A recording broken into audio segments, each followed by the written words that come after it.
So now we're going to talk about sitting at a computer, which is a problem for many people today who have to do it for a living. And some people can do it without much damage to the body and the mind and the eyes. Other people have a lot of trouble. So I'd like to talk about some of the basics that I've learned over the years from my 20 years experience with clients and Feldenkrais and experimenting with my own body.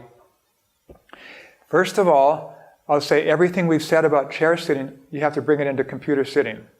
So it's a little more than just the ergonomics of where do you put the screen, where do you put the keyboard, like that, and how high the chair is. All these things apply, you can't ignore them. So next is at a computer, we're doing something very special with the eyes.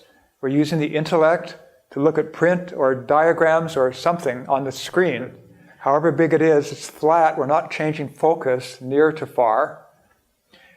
And for the most part, we're probably collapsing the peripheral vision to look at this computer thing. This is an activity that creates a little trouble because we're in close focus.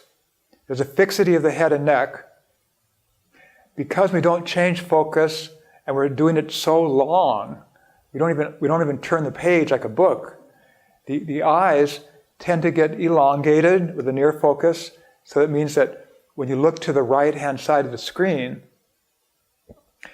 the left eye doesn't cross midline, and it may be blurred.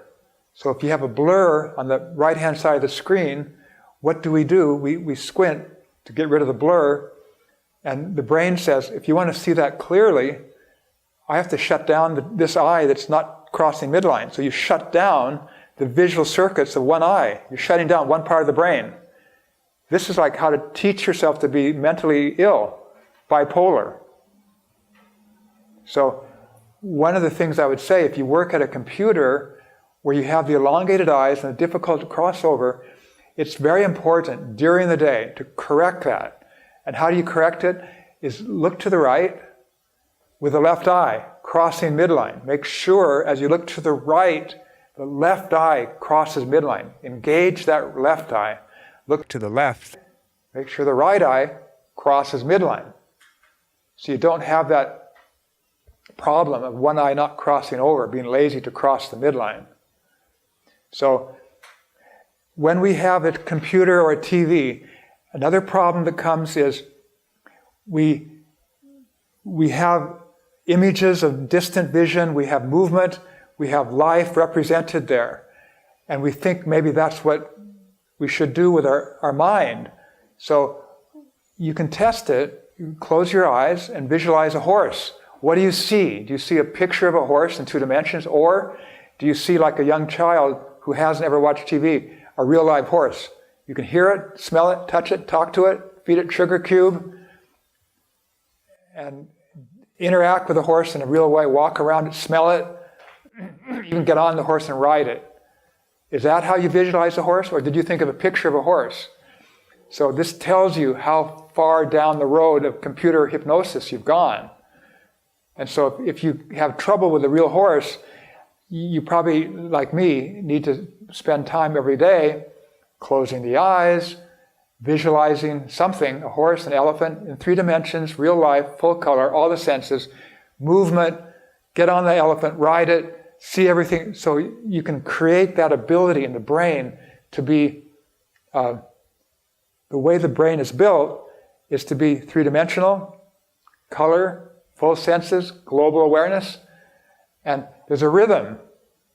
There's a rhythm of life, which I've said before. A sparrow will peck and look down, and it will look up, look around.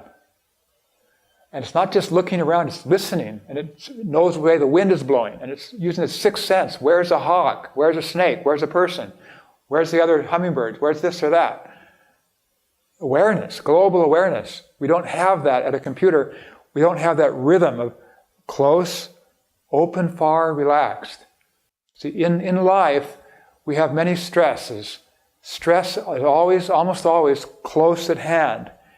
If we've suffered abuse, if we had an injury, it's usually because something happened close to us. Close focus, we're more vigilant, more tight, more stressed. So we relax much better with far focus, open focus, global awareness. That's how we should meditate. Now, computers take that away, just like books. It's like we need to be aware. This is what happens to our eyes at a computer. We learn to stare. We learn two-dimensionality. We don't have the imagination ability we used to have with a child. 3 dimensions. There's a fixity of the head and neck. Pelvis doesn't move. We're using the hands only to type with the brain. So we get this habit of the hands are intellectual, are servants of the intellectual brain only. So where's the heart? You see a video of Mother Teresa. She would use her arm and reach. Her heart was in her hand. Her ribs were moving. And her whole being was in the hand reaching. I saw a video of that with Mother Teresa. Beautiful. You don't learn that at a computer. At a computer, what you learn is stiff chest, don't turn the head, fixed eyes, tense eyes, close focus, 2 dimensions, typing. So this is serious disability. We're talking about serious brain damage. Joseph Chilton Pearce, who is a famous author, wrote The Magical Child, A Crack in the Cosmic Egg. He's a child development specialist and a journalist and author.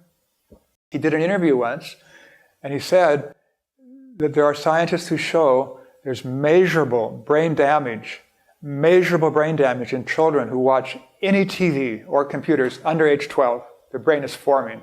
He says no child should ever watch TV or computer under age 12. The material presented here is for information only. It summarizes the main tools that I have personally used for about 25 years as a Feldenkrais teacher. I've worked with many clients with serious medical issues and other people, and I've found these ideas are safe and simple. They're effective, but common sense dictates that you need your doctor's permission. If you have any questions, if there's any pain, you shouldn't do a movement. You should always be gentle, go slowly. If you have any doubt about the safety of a movement, respect that and don't do it. You can see a professional teacher of movement, an Alexander or Feldenkrais teacher. These people are very good. They've studied posture for a lifetime.